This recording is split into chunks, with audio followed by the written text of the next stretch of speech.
I welcome you to Women's Power Hour YouTube channel. I am Regina Peter Small, your host, and I'm happy to come back to you with the Mentoring for Greatness program.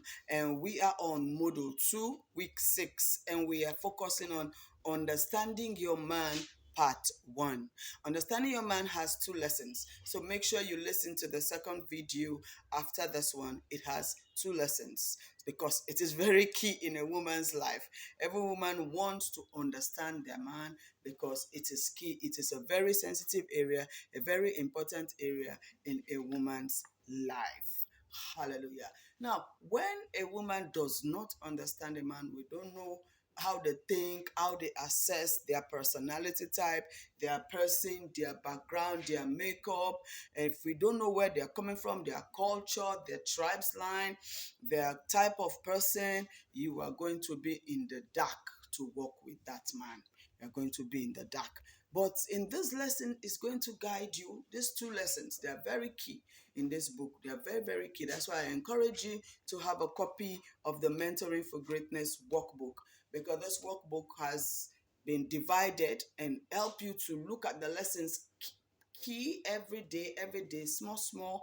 This whole understanding your man thing, it has been broken down so that you can take it piece by piece and take a bite size at a time and study it. So please get a copy. If you're in Sierra Leone, it's 55 leones. You can get it from IC Royal, Lumley Mall, or you can inbox us. Go to our Women's Power Hour or Reggie Moore Facebook, or Women's Power Hour Instagram, Reggie Moore Instagram. You can be able to get to us and we can send you an e-copy so that you can be able to get your own workbook with you, and every lesson will be explicit right at your face, plus the video, plus the podcast. You've been enriched, so make sure you get a copy. All right, so let's go to understanding your man. Every woman have to understand men communicate differently from women. Their needs are different from women. We are not similar in many ways. Even our makeup in science, we are not similar. Where men use one part of their brain, women use both sides of their brain. Men are logical, women are detailed. We have different ways that God has wired us. Sometimes you see a man doesn't have compassion because that limbic system in their brain does not is not well developed. A woman, small thing, she will just be so compassionate because that part of her brain is well developed. She can feel compassion, she can feel for people. So men are not like that. And so we have various things. When you ask a man, how was it? They say, fine. Whereas a woman will want you to explain X, Y, Z, how it happened, how you got transport to go to work, what happened at the office, bit by bit, every detail the woman would like to understand. But a man, they are not like that. They can't be as detailed as that. But when you have a woman into your life, a man will have to learn how to be detailed.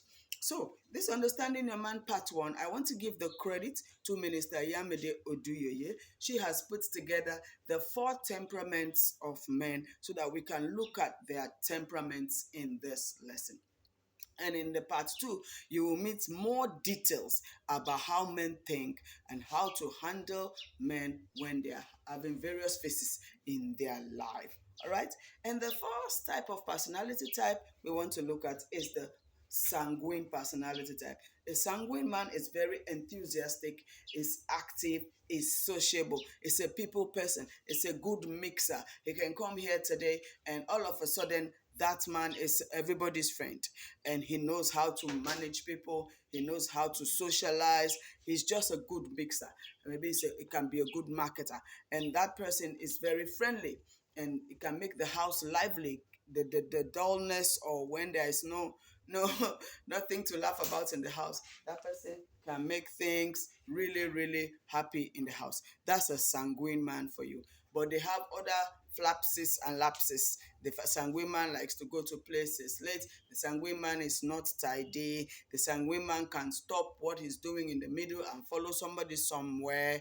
And sanguine man can start a course and not finish. They are very unstable. So, but they are friendly, they are good mixers, and you will love them around.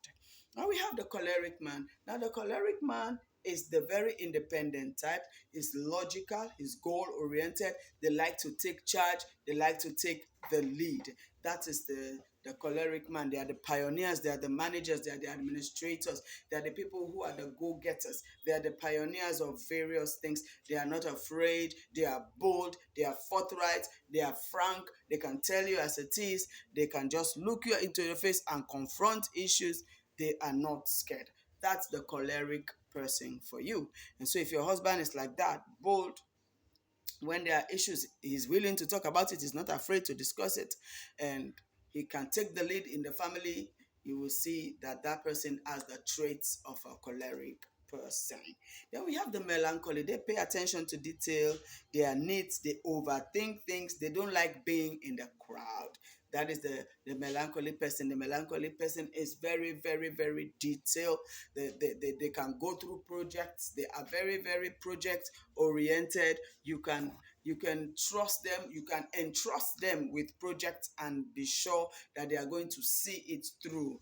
That's the choleric, the melancholy man. They are very critical in their thinking. By the time you think at the door, they are at the gate or they are down the road in their mind. So they think far. If you move something, you put something in a particular position in the house and they meet it in another way, even if it moved a little, they notice that something has moved. They are that kind of people. They are very critical and they think too far. They think go down. They analyze everybody. They look at you inside your eyes and they try to figure out what you are saying or what is in your mind. That is the melancholy person. And sometimes they can be wrong, sometimes they can be right.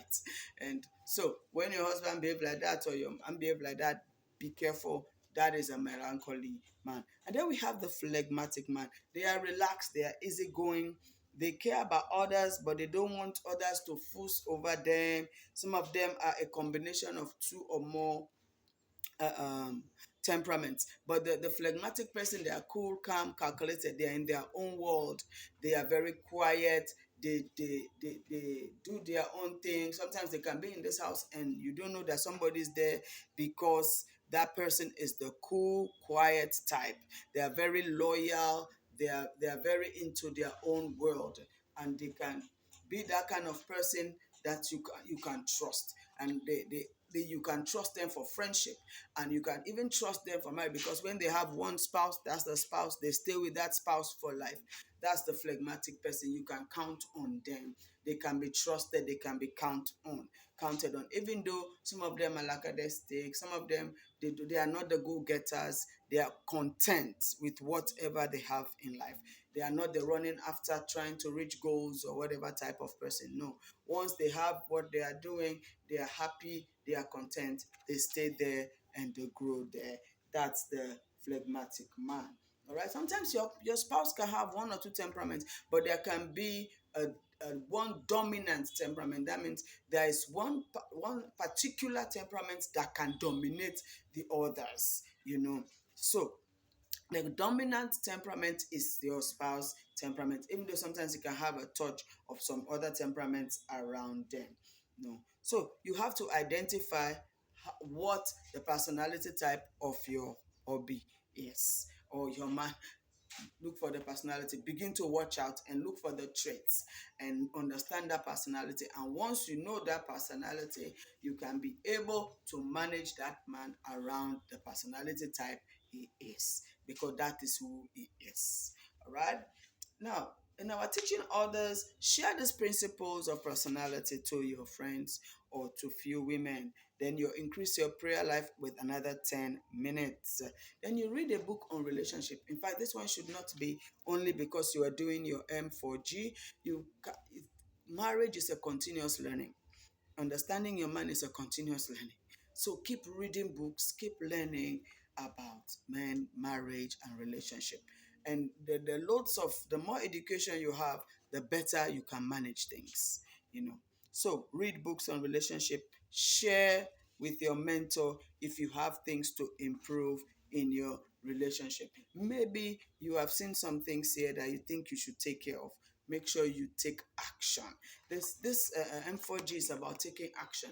You want to move to the lane of greatness. You want to succeed in your relationship. You want to succeed in your marriage. So take action.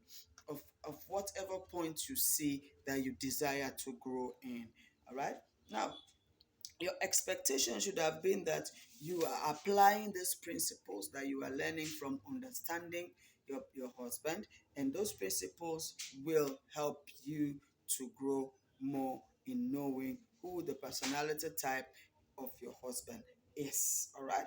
Then you would have read one more book regarding relationship.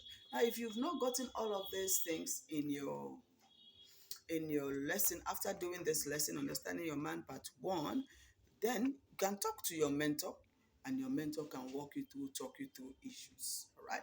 Maybe you are having issues with a man and you will need to talk about it. Now, talk to your mentor so that your mentor can be able to guide and direct you. All right. So that's that for our understanding your man part one. There is a part two of this lesson. So make sure you watch the next video that will come up after this, understanding your man part two. All right, so I wish you all the best as you learn how to know your man. God bless you. I am Regina Petersmore, your host, the group pioneer for Women's Power Hour. Thanks for watching our M4G program.